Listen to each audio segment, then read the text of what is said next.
Hello students, welcome to the English class. I hope you all are fine at your places. Students, today we are going to start a new chapter of English grammar, chapter 15, past continuous tense. Students, in this term we will discuss about past tense. In the first term we discussed about present tense, and in second term we will discuss about past tense. In the previous chapter we discussed simple past tense, and now we will discuss past continuous tense.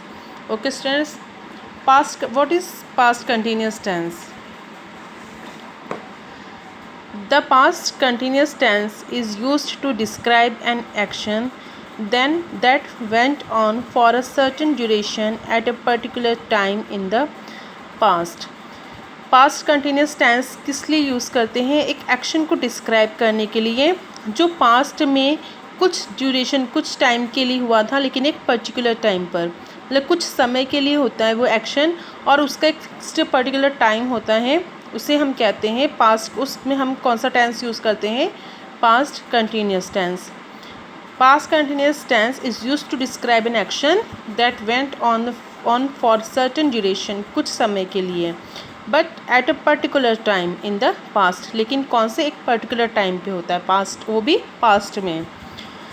Uses, we use the past continuous tense to express an action that was happening at a particular time in the past. Past continuous tense को हम use करते हैं एक action को express करने के लिए जो पास्ट में एक पर्टिकुलर टाइम पर हो रहा था.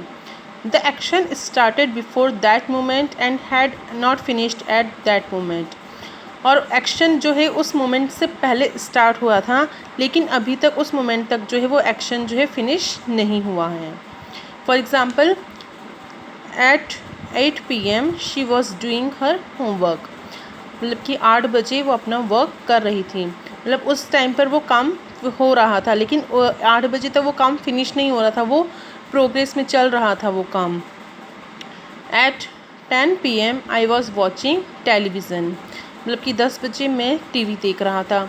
उस मोमेंट से पहले वो काम स्टार्ट हो गया था. मतलब 10 बजे से पहले भी वो टीवी देख रहा था, 10 बजे भी वो टीवी देख रहा है, लेकिन अभी तक वो वर्क फिनिश नहीं हो रहा है, अभी भी वो जो है टेलीविज़न देख रहा था 10 o'clock तक भी. After that, to indicate that a longer action in the past was interrupted by a shorter action. उसके बाद हम पास्ट कंटिन्यूस टेंस किस लिए यूज़ करते हैं? एक लॉन्गर, मतलब लंबे जो एक्शन को इंडिकेट करता है past tense, past continuous tense, जो एक छोटे से एक्शन के द्वारा इंटरप्ट हो गया था, डिस्टर्ब हो गया था. एग्जाम्पल से आपको स्टूडेंट समझ आ जाएगा. I was doing my work when my mother called me. मतलब कि मैं अपना काम कर रहा था जब मेरी मदर ने मुझे बुलाया था. अब क्या कि यहाँ पर लॉन्गर एक्शन क्या हो रहा था? I was doing my work, मैं अपना काम कर रहा था, बट डिस्टर्ब कैसे हो गया कि मेरी मदर ने जो है मुझे बुला लिया. तो when my mother called me, तो यहाँ पर भी हम पास्ट कंटिन्यूस टेंस का यूज़ करेंगे. One more example, she was sleeping last night when the thief entered her house. कि वो लास्ट नाइट, मतलब पिछली रात वो सो रही थी जब चोर उसके घर में एंटर किया था. अब यहाँ पर लॉन्गर एक्शन क्या हो रहा था? शी वॉज स्लीपिंग, वो सो रही थी. अब उसकी नींद किससे डिस्टर्ब हो गई? When the thief entered her house, जब चोरों ने उसके घर में एंटर किया. यहाँ पर शॉर्टर एक्शन क्या है? When the thief entered her house. Longer action क्या है? She was sleeping last night. तो जो लॉन्गर एक्शन है उसमें हमने क्या यूज़ किया है? पास्ट कंटिन्यूस टेंस यूज़ किया है. After that, we often use the past simple and past continuous together to talk about something that happened while another action was in progress. उसके बाद हम स्टूडेंट्स पास्ट सिंपल और past continuous tense का use जो है एक साथ भी करते हैं कई बार. To talk about something that happened, कि एक ऐसी चीज़ जो कि हो चुकी है, हैपन मतलब कि कंप्लीट हो चुकी है. While another action was in progress, लेकिन जो दूसरा एक्शन है वो अभी चल रहा है. One action has been completed and another action was in progress. For example, before this we use the past continuous for the action that was in progress. अब उस सेंटेंस में जो प्रोग्रेस, जो काम अभी चल रहा है, उसके लिए हम पास्ट कंटिन्यूस टेंस यूज़ करते हैं, और जो कंप्लीट हो चुका है और जो शॉर्टर एक्शन है उसमें हम पास्ट सिंपल यूज़ करते हैं। For example, it was raining when I got up this morning, कि जब मैं आज सुबह उठा तब बारिश हो रही थी। अब यहाँ पर हमने क्या किसमें यूज़ किया, past continuous tense. It was raining मतलब कि बारिश हो रही थी, वो प्रोग्रेस मतलब कि जो काम है अभी चल रहा था। When I got up this morning, ये शॉर्टर एक्शन के आगे हम क्या लगाएंगे, इसमें हम पास्ट सिंपल टेंस यूज़ करेंगे। गेट का क्या हो जाएगा, गेट अप का got up. Second example, they were going home when we saw them, कि वो लोग घर जा रहे थे जब हमने उन्हें देखा। अब यहाँ पर कौन सा एक्शन प्रोग्रेस में है, दे वर गोइंग होम, वो घर जा रहे थे। व्हेन वी सॉ देम, जब हमने उन्हें देखा। शॉर्टर एक्शन में हमने पास्ट सिंपल टेंस यूज़ किया है। शॉर्टर एक्शन कौन सा है, we saw them. Okay students, after that we will talk about the structure of the past continuous tense. For declarative sentence के लिए स्ट्रक्चर क्या होगा, first we will write subject, then helping verb. Students, इसमें past continuous tense में 2 helping verbs होती है, was और वर। अगर सब्जेक्ट सिंगुलर है तो वॉज यूज़ होगा, प्लूरल है तो वर यूज़ होगा। प्लस वर्ब में हम ing फॉर्म लगाते हैं, लाइक प्ले का क्या हो जाएगा, प्लेइंग, रीड का रीडिंग, राइट का writing, plus object. For example, they were playing football, she was reading a newspaper। First subject, then helping verb, plural है तो वर, सिंगुलर है तो was। After that verb, playing, reading, football object है, newspaper भी क्या है, object. Okay students, after that for negative sentence the structure would be subject plus was और were plus not plus verb ing form plus object। For example, they were not playing football, she was not reading a newspaper। For interrogative sentences, first we will write interrogative word, means first we will write helping verb was or were plus subject plus verb ing form plus object plus question mark for interrogative sentence। Were they playing football? Example, if we see, first we will write helping verb, then subject, then verb ing form, then object plus question mark। Was she reading a newspaper? Then question mark।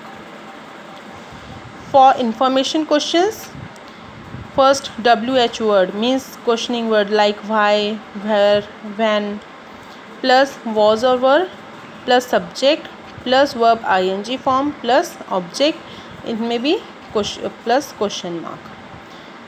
Where were they playing football?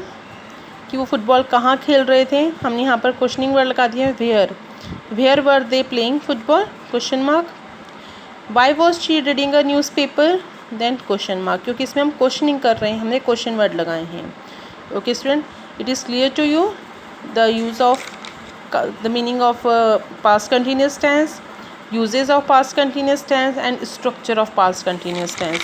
After that students, we will do warm up exercise of this chapter। What was Nancy doing at a particular time? For example, 6:15 AM to 6:30 AM make bed। अब हमें इसमें past continuous tense use करना है। at 6:20, अब 6:15 से 6:30 के बीच में वो क्या कर रही थी, make bed। तो हम past continuous tense में इसको कैसे लिखेंगे, at 6:20 Nancy was making her bed। Okay, ये आपको एक एग्जाम्पल दिया है। Now complete the rest of her schedule. यहाँ पर आपको एक दी टेबल गिवन है, उसमें टाइमिंग के अकॉर्डिंग उसके वर्क को दिया हुआ है, हमें उसके वर्क को टाइम के अकॉर्डिंग पास्ट कंटिन्यूस टेंस में लिखना है। लाइक एट 6:40 AM नैन्सी, अब 6:40 AM पे देखो, यहाँ से 6:30 से 6:45 के बीच वो क्या करी थी, पैक बैग। तो यहाँ पर क्या लिखा है, नैन्सी, हम क्या लिखेंगे, was packing bag. At 6:50 AM 6:50 पे वो क्या कर रही थी, यहाँ देखो 6:45 से 7 के बीच में क्या आएगा, आयरन क्लॉथ्स।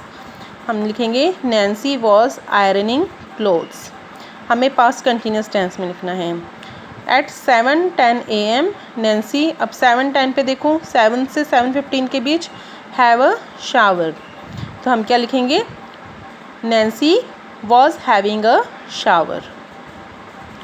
7:20 पे get dressed, Nancy was getting dressed. 7:30 से 7:45 के बीच हैव ब्रेकफास्ट, तो at 7:40 AM Nancy was having breakfast. After that 6th at 7:50 AM Nancy, 7:50 पे वो क्या करी थी, 7:45 से 8 के बीच में भी आएगा 7:50, तो क्या करी थी, टेक स्कूल बस। तो हम यहाँ पर क्या लिखा है, नैन्सी वॉज टेकिंग स्कूल बस। वर्ब में हम क्या लगा देंगे, ING फॉर्म। एट 12:50 PM, अब 12:50 देखो 12:30 से 1 तक वो क्या कर रही थी, eat lunch, Nancy was eating lunch. 3 PM to 3:15 PM take school bus, तो 3:10 भी इसके बीच में आएगा, 3 से 3:15 के बीच में, तो Nancy was taking school bus. At 3:20 PM Nancy क्या कर रही थी, 3:15 से 3:30 के बीच में चेंज क्लोथ्स, हम क्या लिखेंगे, Nancy was changing clothes. At 3:45 PM Nancy 3:45 पे क्या कर रहे थे, 3:30 से 4 के बीच में टेक रेस्ट, हम क्या लिखेंगे, नैन्सी वॉज टेकिंग रेस्ट। 4 से 6:15 के बीच में 6:15 PM तक वो क्या कर रही थी, डू होमवर्क, तो यहाँ पर कौन सा टाइमिंग है, 5 PM, तो इसके बीच में आएगा 4 से 6:15 के बीच में, तो Nancy was doing homework. At 6:45 PM Nancy क्या कर रही थी, 6:45 में यहाँ देखो 6:15 से 7:15 तक प्ले, तो 6:45 पे भी वो क्या कर रही थी, नैन्सी वॉज प्लेइंग।